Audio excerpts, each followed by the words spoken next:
안녕하세요. 감독영어입니다. 절대 실패하지 않는 어학연수. 오늘 나눌 이야기는 The Philippines 기숙식 어학원과 비기숙식 어학원에 관련된 이야기인데요. 자, 여러분들이 어학연수를 필리핀으로 가겠다라고 맘먹은 건 이유가 몇 가지 있을 텐데 가장 큰 이유는 아마도 제 생각에는 비용일 겁니다. 비용이 저렴하니까요. 예를 들어서 뭐 1개월에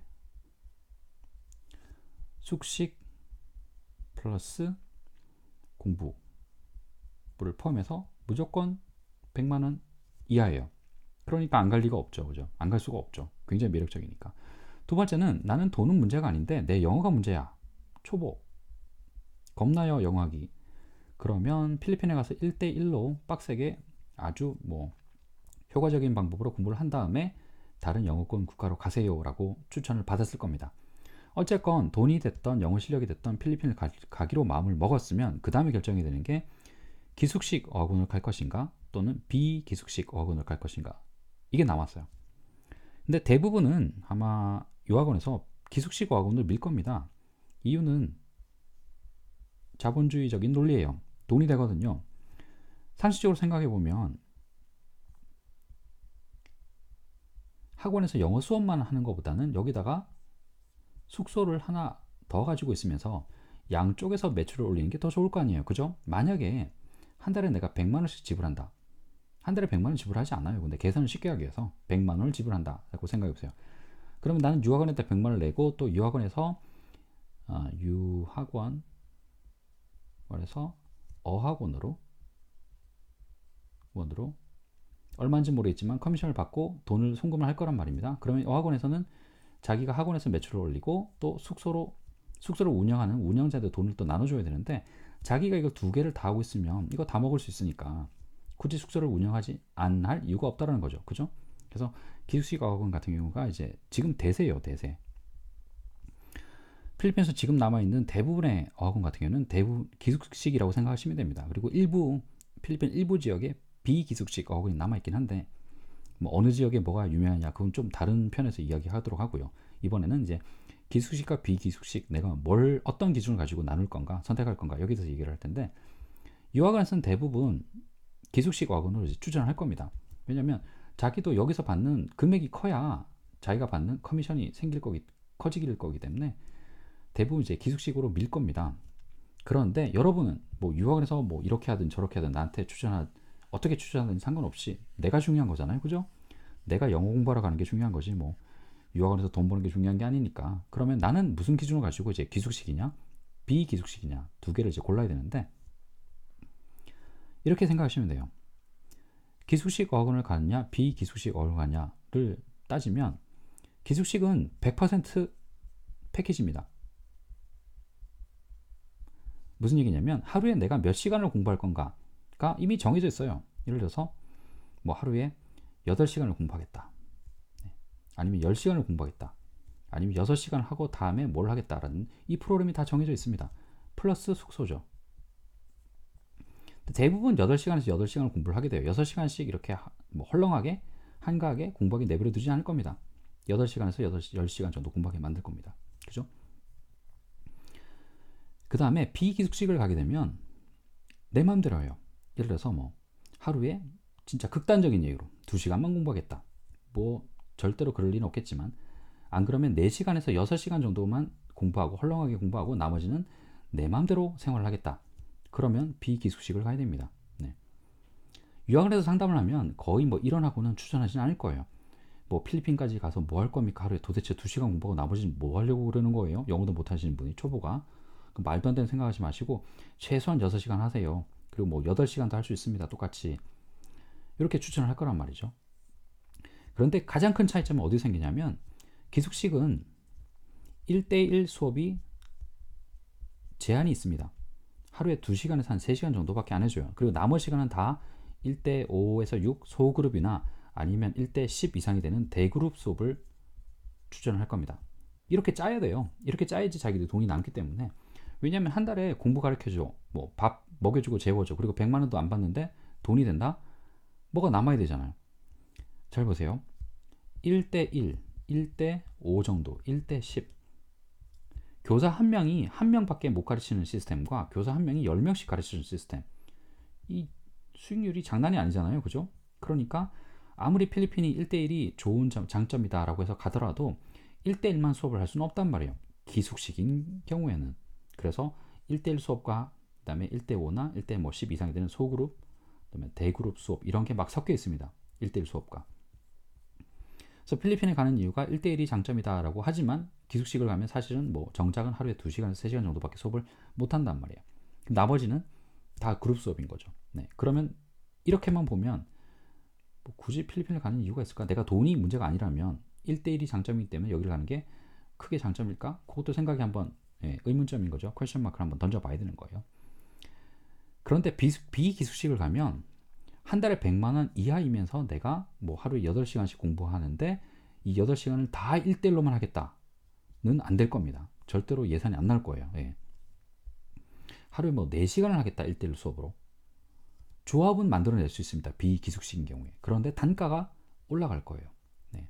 심지어 이렇게 내 맘대로 수업을 하겠다고 맘먹는 순간부터 단가가 여러분들이 생각하는 이 필리핀 가격으로 안 나올 수도 있습니다.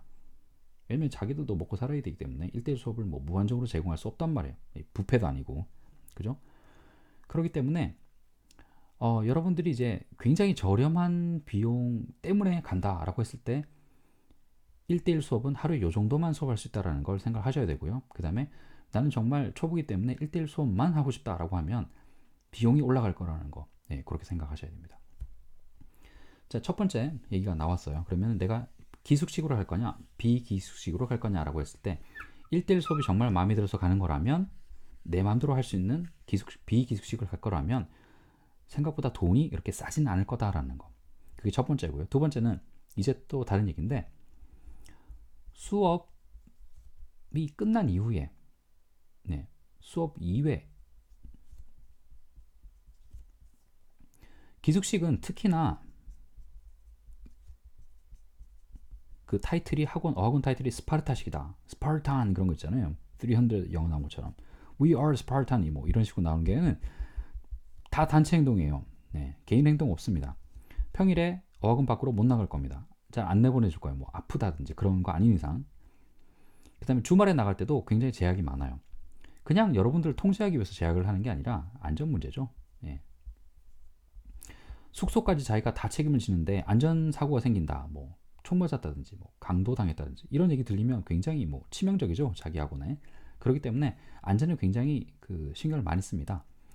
그리고 기숙식이면서 숙소와 학원이 하나의 건물에 있는 경우가 있어요. 예를 들어서 뭐 리조트를 빌려서 운영하는 어학원이다. 세부에 이런 게 많거든요. 많은데 학원이 그냥 리조트예요. 그럼 리조트에 부대 시설이 많잖아요. 뭐 당연히 수영장이 있을 것이고 뭐 바베큐, 야외 바베큐장 이런 부대 시설이 굉장히 많을 거란 말이죠. 그러면 굳이 학원에 나가지 않더라도 답답한 걸 풀 수 있는 뭐가 있단 말이에요. 그래요.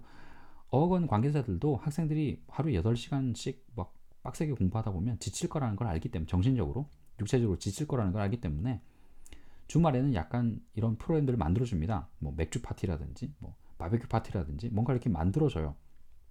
그렇기 때문에 굳이 나가지 않아도 된다. 그리고 한국 음식 먹고 싶으면 단체로 이동해서 사와라 한인식품점 이런 거 가서 자기들이 팔 수도 있어요. 심지어 네. 학원 캔틴 같은데 매점 이런 거 마련해놓고 자기들이 팔 수도 있습니다. 조금 비싸게 한인 슈퍼마켓에서 하는 것보다. 그래도 안전하니까. 그런데 단점은 그래도 이 답답함. 네. 하면 어쩔 수가 없죠. 내 성격상 누가 나를 통제하면 정말 난 너무 싫어 너무 싫어 깝깝해 그러면 비기숙식 어학원을 가야 되는데 그때 궁극적인 목적은 영어잖아요. 그죠? 뭐 자유롭게 공부하든 스파르타식으로 빡세게 공부하든 영어가 돼야 되는 게 목적인데 좀 자유롭게 공부하고 싶다. 예를 들어서 1대1 수업을 하면 이런 공간에서 공부를 하게 되는데 여기는 튜터 자리, 여기는 내 자리, 문은 이렇게 안으로 열릴 거고요. 한 2평 되려나? 뭐 1평 반 되려나? 이렇게 좁은 공간에서 공부해야 되는데 이렇게 얼굴 마주하고 막 내가 아침에 먹었던 뭐 된장찌개를 먹었다 그러면 튜터한테 된장찌개 냄새 펄펄펄 풍기면서 이렇게 얼굴 마주보고 얘기해야 되는데 이거 부담스러워 이렇게 얘기하기가. 그리고 이 안에서 공부를 하니까 깝깝한 거예요. 예를 들어서 뭐 생활 영어 뭐 갇혀서 생활 깜빡 영어예요. 깜빡 영어 뭐 prison English 이런 거예요. 갇혀서 영어를 하는 거. 그런데 뭐 스타벅스 가서 뭐 120페소밖에 안 하는데 요즘 돈으로 한 뭐 2,400원, 뭐 2,500원, 2,600원 정도면 스타벅스에서 아메리카노 하나 시킬 수 있는데 톨 사이즈로 아메리카노 하나 시킬 수 있는데 이렇게 싼데 스타벅스. 나는 튜터를 데리고 근처에 있는 SM 몰에 가서 스타벅스 커피를 마시면서 뭐 편하게 영어 공부하고 싶다. 아니면 몰에 가서 저녁 먹고 영화 보고 영화 본 얘기를 같이 한다든지 뭐 저녁을 뭐 메뉴를 뭘 고를까 이런 식의 살아있는 영어를 공부하고 싶다. 그러면 비기술식 어학원을 가야 돼요. 그죠? 그래서 두 가지를 나눠보면 기술식 어학원은 굉장히 쌀 거고요. 분명히 쌀 거고 그 대신 1대1 수업이 조금 적다라는 거. 2시간에서 3시간 정도. 대신 부대 시설에서 굉장히 안전하게 뭔가를 할 수 있다는 장점이 있어요. 근데 비기숙식 어학원을 가면 깝깝해. 내가 뭐 이렇게 좁은 공간에 갇혀가지고 뭐 프리즌 잉글리시 하는 거 뭐 깝깝해라고 하면 나가서 튜터를 데리고 뭐 밖에 나간다든지 뭐 주말에 한 번은 금요일 같은 경우는 학원에서 이걸 권장하기도 해요. 시내 근처에 어학원 근처에서 점심 먹고 와라. 뭐 그거 수업으로 대체하자 이렇게 하는 경우도 있습니다. 깝깝하니까. 그리고 주변에 큰 몰이 있으면 그게 장점이잖아요. 그런 장점을 살려서 영어를 하라는 거죠. 그 다음에 주말에는 튜터랑 내가 마음에 드는 튜터랑 개인적으로 약속을 해서 만나서 물론 비용은 내가 다 낼 거지만 그렇게 영어를 좀 자유롭게 할 수도 있다는 거죠. 네. 그리고 간혹 남자분들 중에 비기숙식 어학원을 선호하시는 분 중에 이런 거 하시는 분들 계세요. 검색어로 필리핀 어학원을 검색함과 동시에 다른 창에서는 KTV, 뭐 밤문화, 카지노 이런 것들 검색으로 찾으시는 분들, 예, 동기가 불순한 거죠. 안전사고 많이 생길 수 있고요. 카지노 안 갔으면 좋겠습니다. 웬만하면 네, 재미로 한두 번. 근데 그래도 그런 재미로 그런 목적으로도 안 갔으면 좋겠어요. KTV 우리끼리 노래 부르겠다. 예, 그렇지 않은 경우도 있죠. 필리핀 도우미, 노래방 도우미 이런 거 찾는 분들 있단 말이에요. 그죠? 그런 걸 검색하셨다면 대부분 비기숙식 어학원을 갈 텐데 돈이 싸다는 매력 전혀 못 느낄 겁니다. 그냥 뭐 캐나다나 호주나 미국이나 가는 비용 필리핀에서 그 돈 쓰고 그냥 돌아오신 분들 종종 계세요. 이런 것 때문에 카지노나 KTV 방문은 이런 것 때문에 필리핀에서 미국 가는 돈 쓰고 그냥 돌아오시는 분들 종종 있습니다. 그러니까 제발 이런 불순한 동기를 가지고 비기숙식 어학원을 찾지는 말고요. 일단 오늘 나눴던 얘기를 정리해보면 필리핀을 가는데 기숙식이냐 비기숙식이냐는 이런 걸로 이제 어느 정도는 정리를 하면 될 것 같아요. 내가 1대1 수업을 좀 많이 하고 싶다? 아니다. 나는 그냥 갇혀서 주는 대로 그냥 받아서 공부하고 한국으로 돌아갈 거다. 아니면 다른 영어권으로 갈 거다. 이렇게 하면 기숙식. 이렇게 두 가지 기준을 가지고 나누시면 될 것 같아요.